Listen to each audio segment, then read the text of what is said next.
Happening now, a Halloween costume is causing uproar in our community. We hear from those outraged for its racist undertones. And we're sitting down with a new candidate joining the race for New York State Senate. What he has to say coming up. Plus, a look at the funding increase that will assist breast cancer screenings, what this means for those battling the disease. Live and on demand, this is WNY News Now. And thank you for joining us for WNY News Now. I'm Justin Gould. Those stories and more are coming up, but first, a costume is prompting outrage from some residents in our area after two people dressed in what appears to be blackface this Halloween. Today, we're hearing from a local mother who took to social media to raise her concerns.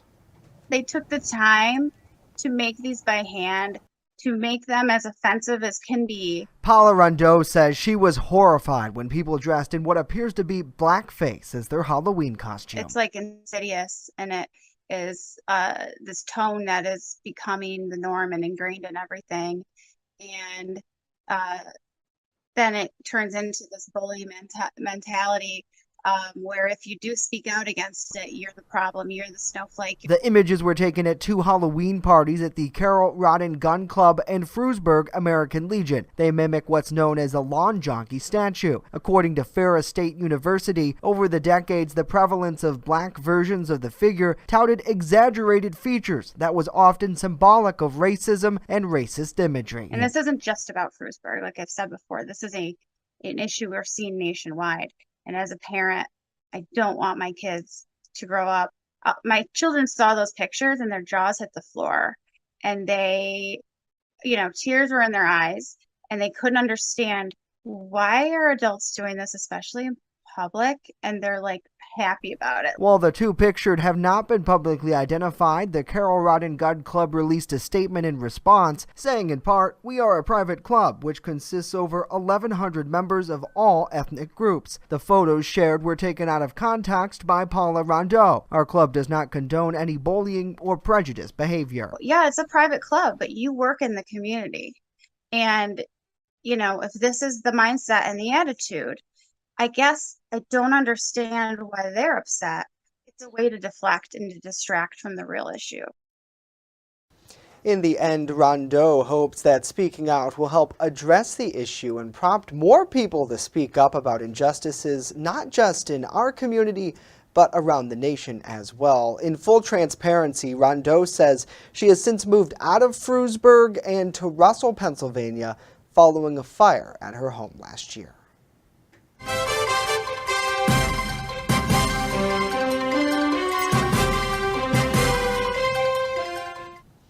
The Democratic candidate for New York State's 57th Senate seat is touting his rural roots and slightly conservative values with just under 1 week to go until Election Day. Alyssa Wright joining us live in studio with more Election 2022 coverage. Alyssa? Justin, Great Valley Town Supervisor and local dairy farmer Daniel Brown has been involved in local politics for nearly 2 decades. Brown believes this experience sets him apart from the GOP candidate, his opponent, Senator George Borrello. Come on, girls! Hey! Come on, girls!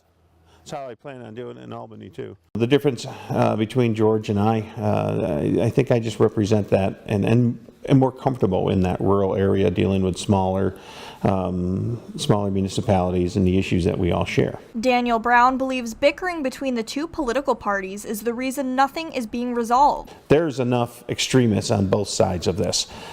And that ruins it. It doesn't get anything done when that becomes it. When you're just fighting because you're on that side and I'm on this side, to me, that's a ridiculous fight.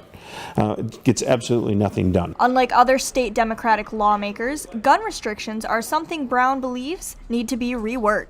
Why do those kinds of laws if they're not enforceable and not realistic?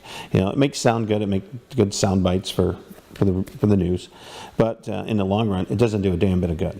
Another point of Brown's campaign is fixing bail reform in the Empire State. That bail reform needs to be sent back to to the Assembly and to the Senate and needs to be reworked. It obviously is not working. Farming has been a part of Brown's life for many years, which helped develop his campaign catchphrase, "Elect the farmer." That was just sort of a catchphrase, and it stuck, and it went like wildfire through the district. So I guess if people want somebody that knows how to work 7 days a week and how to deal with issues and you know, how to handle them, I guess maybe I'm that guy. He said, if you can let the clutch. Daniel Brown and George Borrello will face off next Tuesday in the general election on November 8th. For more election coverage, visit WNYNewsNow.com and click on the Election 2022 tab. Reporting live in studio, Alyssa Wright, WNY News Now. An 18-year-old Jamestown man was allegedly busted with drugs and a loaded handgun during a traffic stop in the city of Dunkirk today. The stop happened just after 1 in the morning in the area of West 4th and Lark Streets when Anthony Alverza Luna was arrested. In addition to having a suspended driver's license, the man allegedly had a loaded 9mm handgun along with a quantity of cocaine, various pills, and $1,500 in cash. Police said that he did not possess a state pistol permit at the time. He was taken to Dunkirk Police Headquarters and held there pending arraignment. Those involved in a crash between an Amish buggy and a county sheriff's deputy have now been released from the hospital. The accident happened on Stockton-Hartfield Road in the town of Chautauqua just after 9 o'clock Sunday evening. 5 people who were riding in the buggy at the time have since been released from medical care at UPMC Chautauqua and they're recovering at home. An investigation found that the buggy met all of the state's requirements by displaying a slow-moving vehicle emblem on the rear and 2 lit lanterns with red lenses and white reflective tape. A sheriff's deputy, which has now been identified as Dylan Pratt, rear-ended the buggy traveling at about 55 miles an hour on the unlit roadway. The buggy was heavily damaged and the horse had to be put down due to its injuries. Well, cybersecurity is among top concerns when it comes to Jamestown Mayor Eddie Sundquist's 2023 executive budget, as well as the possible threat that old servers and miscommunications could cause within the halls of City Hall. Our Bronson Rasmussen joining us live now with the newsroom, and he has more today on what the IT department is asking for. Bronson? Justin, Information Technology Director Mark Dean is looking for new equipment, including a new laptop and new servers that are at the end of their lifespans. $40,500 requested for a laptop. So the IT department currently has a 7-year-old laptop that we can no longer upgrade. We can't upgrade it to Windows 11 because it can't handle it.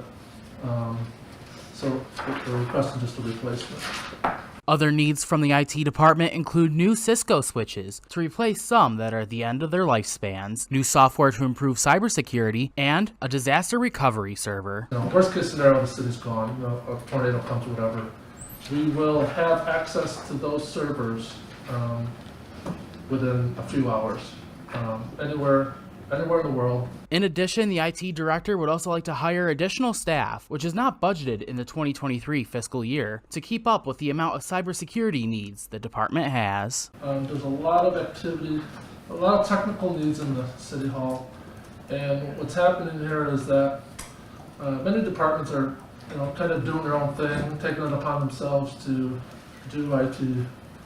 And that kind of leaves us out of the loop a little bit. And so when we're asked sometimes, about a certain piece of technology and we don't know anything about it. That night, City Council had also heard from the city's assessor, comptroller, corporation counsel, treasurer, and the city clerk on their additions to the mayor's executive budget. They will also hear from fire and police departments on their November 7th work session. Live in the newsroom, Bronson Rasmussen, WNY News Now. All right, Bronson, thank you very much. Well, now let's switch gears, get a first check of our weather forecast. Chief Forecaster Dakota Hunter with that. Hello, Dakota. Hello, Justin. And man, we've had some rain showers across the southern tier so far this afternoon. You can see some of the rain falling from the Salamanca Skycam. And this is kind of what's left of the rain that's been falling this morning. After we clear this out of the way, we are going to see a much drier afternoon, but don't expect much in the way of sunshine. 57 was the high yesterday, started the day at 53. We'll talk more about the weather records coming up a little bit later later on. So through the afternoon, stubborn cloudiness, an isolated shower or two with patchy fog, 55 to 61 with a southwest wind. Temperatures are up from here. We'll talk about where they're going with the Ultimate Satellite Solution 7-day later in the show. Justin. We'll see you back in just a little bit. Thank you, Dakota. As we continue, Old Man Winter just around the corner. And for many, that means expensive heating bills. A look at what homeowners can do to ease financial burdens. And later, voters, listen up. There are some deadlines you don't want to miss. Those stories and more when we come back.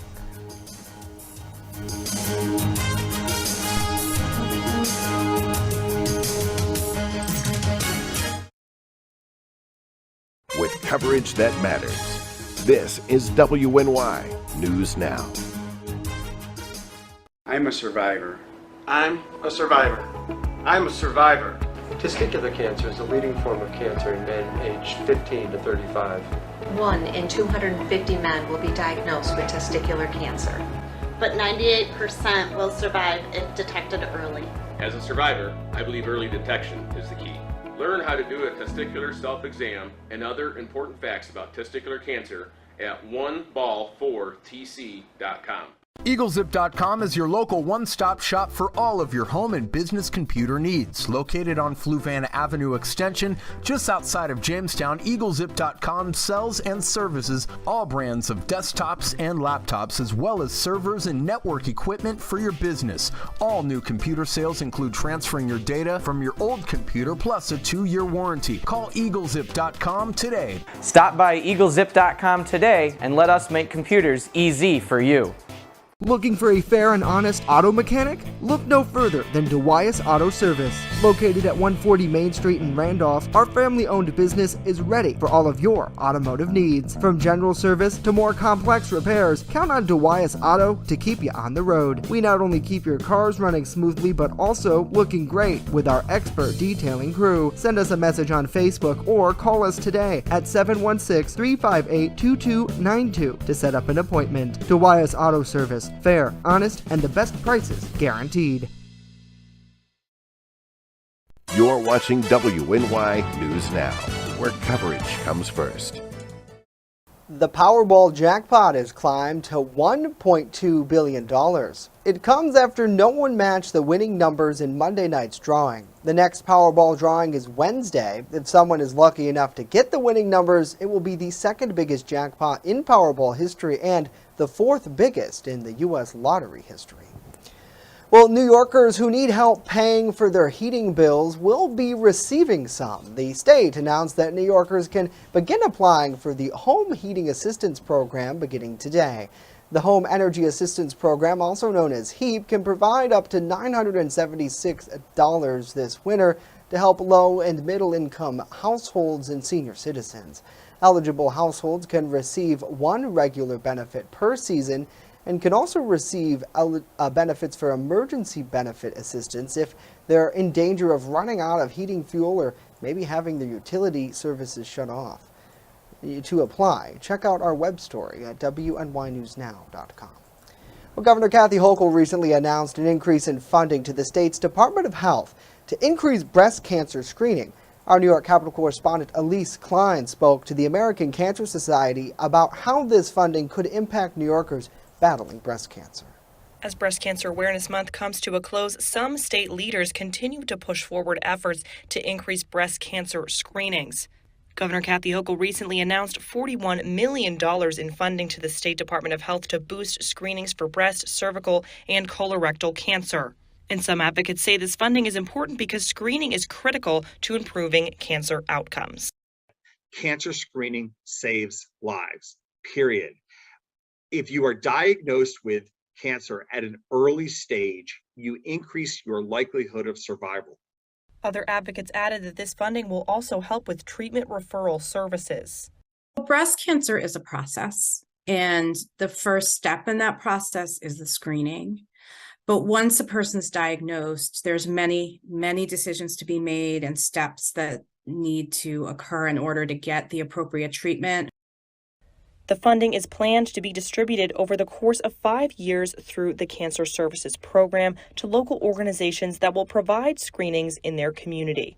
DeVoli said this funding will help organizations identify individuals who need to be screened for breast, cervical, or colorectal cancer. He also said there is more that state leaders can be doing. In 2017, funding for the New York State Cancer Services Program was cut by 20%. It went from $25.3 million to $19.8 million. DeVoli said state leaders need to restore that budget. The Cancer Services Program provides that core breast, cervical, and colorectal cancer screening for uninsured New Yorkers. And without that funding, there are thousands of New Yorkers that simply can't get screened.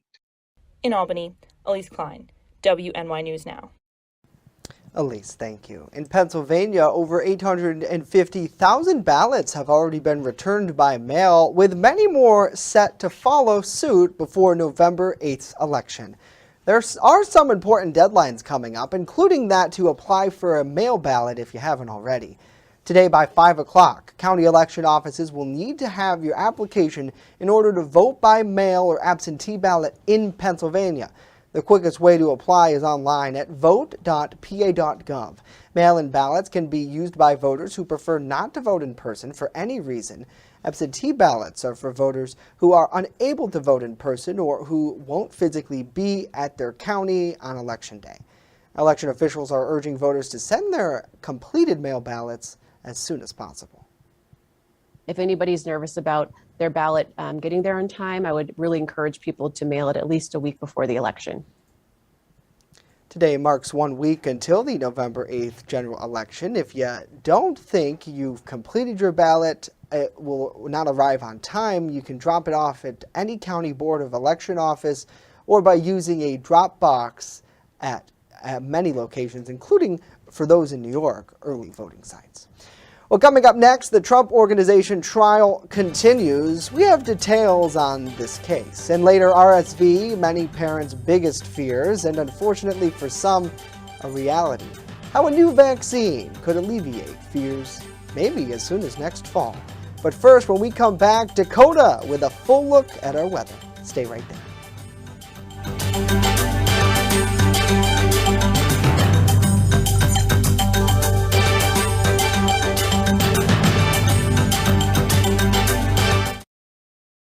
With coverage that matters. This is WNY News Now. Walking from Jamestown to Orchard Park is a long trek, but when rallying for a good cause, anything is possible. Starting on November 11th, I'm walking over 60 miles to the Buffalo Bills Stadium, raising money for two great causes: Harrison's Playmakers and foster care in Chautauqua County. Learn more about my journey and to donate at ccsolutions716.com. WNY News Now is covering stories that matter to you. There are two silver linings here. One, that no injuries were reported, and two, they were able to contain the fire from spreading further. Western New York has a new congressional member representing them. One of the things that made Betty White so unique was the fact that she connected generations of fans throughout the decades. Take a look at the display here. WNY News Now, where coverage comes first. When severe weather breaks, one team has you covered, tracking the storms as they happen. Catch your First Defense forecast daily on WNY News Now. Fast, accurate, and everyday. First Defense weather.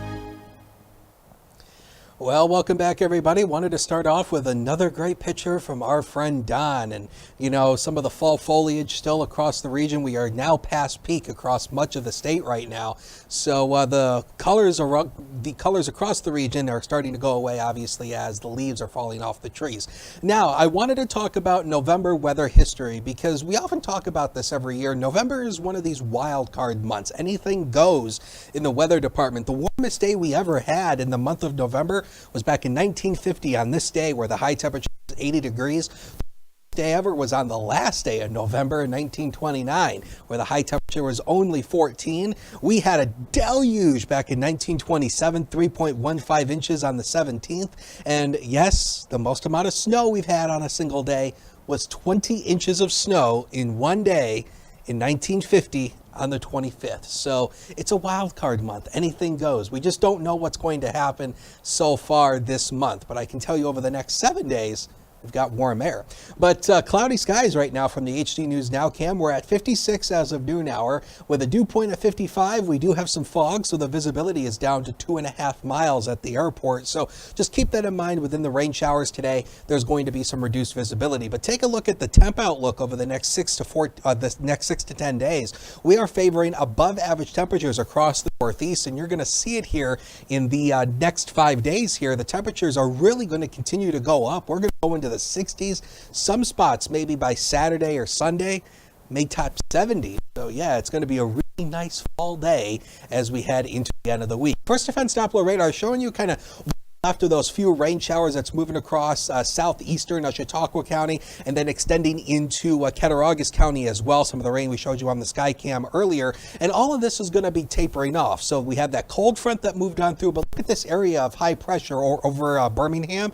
This area of pressure is strong, which means it's like a big dome keeping everything dry, and that is ultimately going to get in here for tomorrow. So the newest run of Future Scan showed you those scattered showers through the afternoon hours today. And again, not much in the rainfall department out of this, but notice how they quickly go away. By 7 o'clock, again, we might have an isolated shower, but I think by that time, most of us should be dry. Fog will continue through the overnight hours. So again, that's going to be a continue through the overnight hours. Tomorrow starts cloudy with some fog, but then the fog burns off, and then look at the cloud. Whoop, go away. For Wednesday afternoon, we should get into some nice sunshine as we head into the afternoon hours on Wednesday, heading into Thursday. So as we take a look at the day planner for tomorrow here as it advances.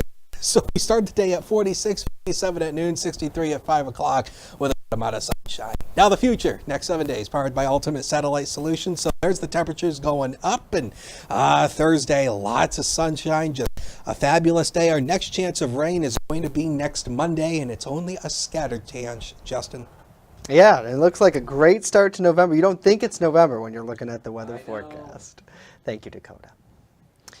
Well, here's some headlines from around the nation, and opening statements got underway yesterday in the Trump Organization's criminal tax fraud and grand larceny trial in New York. Prosecutors accuse the company of a 15-year scam to help its executives dodge taxes by giving them lavish perks off the books. The alleged perks included leased luxury cars, rent on an Upper West Side apartment, and private school tuition for their relatives. Now, former President Trump is not a defendant in this case, and he's not expected to be implicated in any wrongdoing. Well, the 42-year-old man who's accused of attacking Paul Pelosi, the husband of House Speaker Nancy Pelosi, is expected to be arraigned on state charges. David Depha is also facing a federal charge, including attempted kidnapping of a U.S. official. That's according to U.S. attorneys for the Northern District of California. John Lawrence has more. Madam Speaker, how's your husband doing?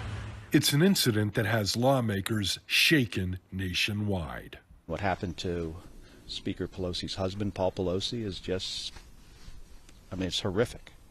And it's horrible, and it shouldn't happen anywhere. David DePape is accused of breaking into the Pelosi home in San Francisco on Friday, fracturing Paul Pelosi's skull and injuring his arm and hands. We've got to say, we can have a heated conversation about the issues, but this violence has got to stop. A spokesperson says Paul Pelosi is expected to make a full recovery, but the House Speaker says the alleged attack has left her family heartbroken and traumatized. I believe people in both parties are guilty of intense rhetoric that really leads to, feed into these people who are deranged and create violence. Authorities say the 42-year-old DePape was not known on any federal databases tracking threats, but they did say DePape posted conspiracy theories about COVID-19 vaccines and the 2020 election on Facebook. President Joe Biden commented over the weekend, blaming the assault on the spread of political misinformation. We can't just say, I feel badly about the violence. We condemn it. Condemn what produces the violence. And this talk produces the violence. I'm John Lawrence reporting. John, thank you. According to analysis, DePape posted conspiracy theories and memes on Facebook about issues including COVID-19 and the 2020 election. Well, the bad news, it's shaping up to be a severe season for respiratory synthetical virus infections known as RSV. Good news, we could have an RSV vaccine by next fall. 4 vaccines could be nearing review by the FDA, and more than a dozen others are in testing. A long-acting injection designed to be given right after birth is also in the works. In a recent clinical trial, it was 75% effective at heading off RSV infections that needed medical attention.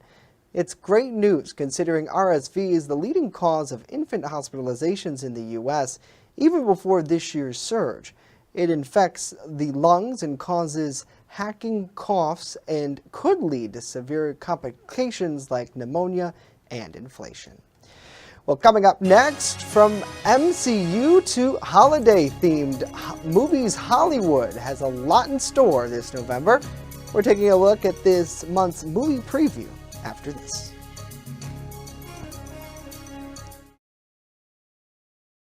With coverage that WNY News Now is covering stories that matter to you. This year's theme, Fire Won't Wait, Plan Your Escape, focuses on the importance of knowing your way out of a home or business in the event that a fire were to break out. The Hollow Summer Festival in downtown Jamestown, and as you mentioned, the whole goal of this is to connect Jamestown's kids with things to do over the summer. WNY News Now, where coverage comes first. Walking from Jamestown to Orchard Park is a long trek, but when rallying for a good cause, anything is possible. I'm Patrick Smeraldo, and I need your help to get there.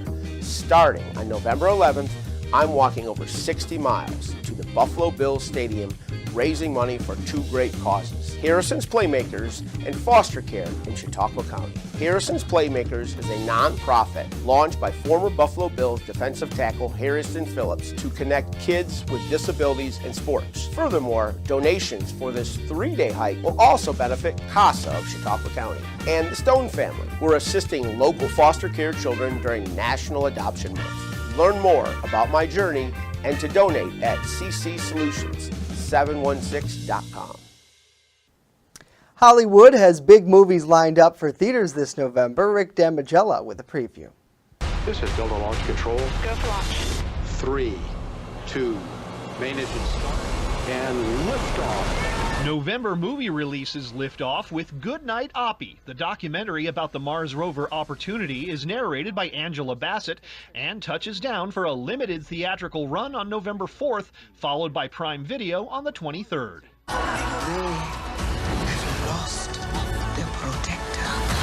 Angela Bassett will be seen and heard on the big screen a week later in Black Panther: Wakanda Forever. The follow-up to Marvel Studios' 2018 smash hit lands in theaters November 11th. He's not just a chef, he's a storyteller. Anya Taylor-Joy and Ralph Fiennes star in the dark comedy The Menu, where well-heeled diners receive more than a culinary experience. Dinner is served November 18th. Movies are dreams. Steven Spielberg's semi-autobiographical The Fabelmans opens the Thanksgiving holiday weekend as a young man discovers the magic of making movies. The Fabelmans arrive in theaters Wednesday, November 23rd. Lock the doors. Stay in your rooms. Everyone is in danger.